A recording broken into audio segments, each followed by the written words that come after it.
multiple cases in the show where things are just given to the women, and the women take no initiative to grab it. This brings us to nature's biggest handout in the show, which are two piglets that just walk onto the women's beach camp. There's a pig, there. Hello.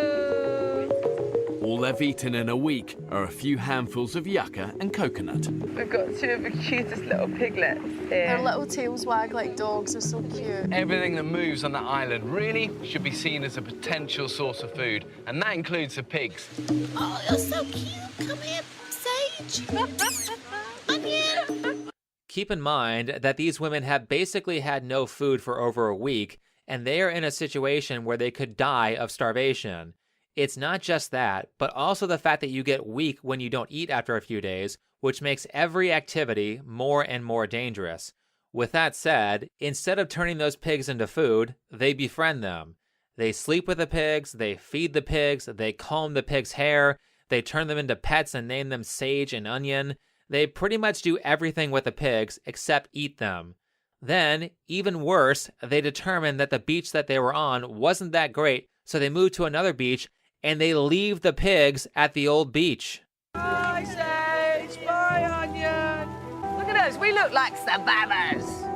The editor must have been laughing uncontrollably when he put the clip of them leaving the pigs, followed by one of them saying, "We look like survivors." It wasn't me who did that. I just trimmed out a few seconds. But wait, there's more. They leave the pigs on the old beach, the pigs follow them to the new camp, and they still don't eat the pigs. The fate of Sage and Onion hangs in the balance. The women have befriended them and now can't agree whether or not to eat them. I am hungry. I don't think I could look into his little piggy eyes and then kill him. At this point in the show, the men had to run out and go find their food. They were able to successfully capture a crocodile, while the women had food just walk up to them, and they were unwilling to do what it takes to survive. If you are going to survive on an island where there aren't enough plants to sustain you, then you need to hunt or you will die. None of the women were willing to kill except for Lauren the nurse. Everyone but Lauren and Jamie, who was a vegetarian and only ate plants, should be ashamed of themselves for eating meat without being willing to do the dirty work themselves. So Lauren does eventually kill the two piglets, and the women finally get to eat, except for Jamie, the vegetarian. Now, there are some questions that people had about the show that I certainly have as well. For example, how exactly do two domesticated pigs just suddenly walk up onto the women's camp without a care in the world when the women were starving? Also curious, there were two piglets from an earlier scene the women found by chance, but ignored because their mom was around and they were afraid of being attacked. However, just a few minutes later into the episode, two very similar looking piglets show up without a mom to protect them. That's very questionable, but I don't have any evidence to say that the producers released those pigs to help out the women. However, Bear Grylls admitted that the show stocked the island with different animals, so everything there wasn't entirely native. But then, people also found it strange that this fully grown pig was just laying out there in the open, not caught in a trap, perfectly fine with a bunch of people walking up to it. There. You see it? Oh, yeah. It's the pig. A hunting party led by Lauren has stumbled across a sleeping pig in the middle of the jungle.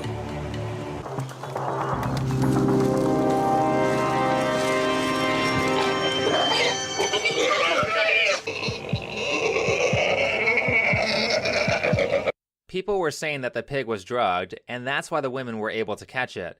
But I have a different explanation for why it put up so little resistance. Later, the women found out that the pig was full of ticks. The pig was probably half dead when they tried to capture it, which is why it didn't make much of an effort to run away. So I will give the women credit for catching that one. However, this leads us to our third crisis, outside of their camp now being infested with ticks. For some reason, the women decide to preserve the pig leftovers in one of their water canisters and bury it underground. This didn't work, and all the women got sick the next day from eating rotten meat, except for Jamie, the vegetarian. It's at this point they make their most disastrous screw-up that would have killed everyone if the emergency medical team didn't help them. The women took the water canister, which was full of rotten pig, and instead of trying to sanitize it, they threw it away. With the preserved pork no longer edible, The women remove the pig's remains and jerrycan of putrid meat from the camp. Unconvinced they could salvage a rancid jerrycan and use it to purify the water again, the women throw it away. Now, with only one jerrycan to produce all their water, the women are unknowingly heading towards a dehydration crisis. What were they thinking? This messed up their entire filtration system and cut the amount of water they could produce in half. The women used one canister to filter the water and one canister to boil it. By the way, speaking of the men, they had a far more sophisticated water filtration system than the women did that resulted in cleaner water, and the men never seemed to have a problem with dehydration. I don't want to drink the water. It tastes of poo. You drink it, then you go, and then you vomit. Have you learned to hate drinking warm water? Actually, it's good. It's really good. And you don't have to kind of just knock it back. It's decent water. Yeah. The water was not an issue. Yeah. And actually, dehydration was your own fault rather than lack of water. Yeah. So, the women threw away their water canister, which halved their water supply, and now they're all dehydrated. Really? How hard is it to wash the container out in the ocean, let it air out in the sun, and boil water in it to kill the rest of the bacteria? You've been boiling water to kill bacteria the entire time you've been on the island. A little while later, all of the women almost died and had to be saved by the medical team. This medical visit came with the extremely obvious advice, which was telling the women to sanitize the dirty canister. You can hear the medical team's eyes rolling when they say this. Your bodies are just starting to fail at this point.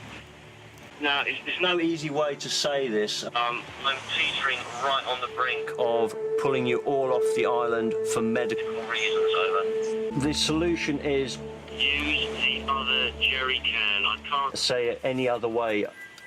So the women don't die of dehydration, and later in the episode, one of the women gets a random ship that passes by to give her a free fish. You have fish? Get a fish? One fish? He's going to throw it! Oh, you're very, very kind. Whoa! Now, I think that is a barracuda. We caught a fish! Yeah! Oh my God, it's massive! Okay, that's totally not cheating. Now, another thing you will notice if you watch this season, by the way, it's season 2, and it's free if you have Amazon Prime, but if you watch it, you will see that one of the big problems the women have is laziness. I think someone forgot to tell them that this is survival. You are supposed to work from the time the sun comes up until the sun goes down and you can't see anymore. If you watch the men, they barely had any downtime or vast periods of slacking off until the last day.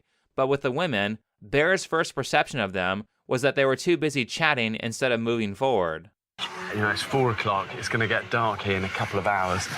And already, you know, they've been 15 minutes, chat on the beach. They need to work hard, get moving. That wasn't just a problem they had on the first day. Here's more slacking off from the women. 2 p.m. Julie is still fishing, whilst the rest of the women are more interested in sunbathing and relaxing on the beach. This is why we came here. This bay is the absolute dream, isn't it? Beth and Lauren wake to discover none of the other women have done any work. We stayed up, we cooked breakfast for everybody, we cooked supper for everybody, and then we needed a kind of a little bit of a break today, and because we've had a break, everybody else has had a fucking break, and nothing's happened. Keep in mind that the previous clip comes from the same episode where they were all dying of dehydration, and it continues up until the final week.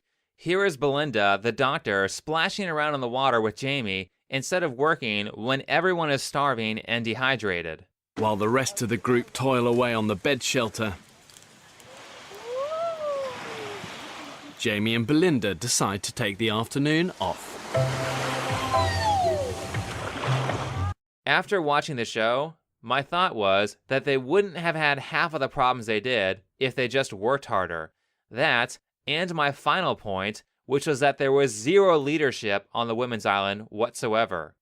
From day one, the women have governed themselves in a leaderless community, trying to make group decisions.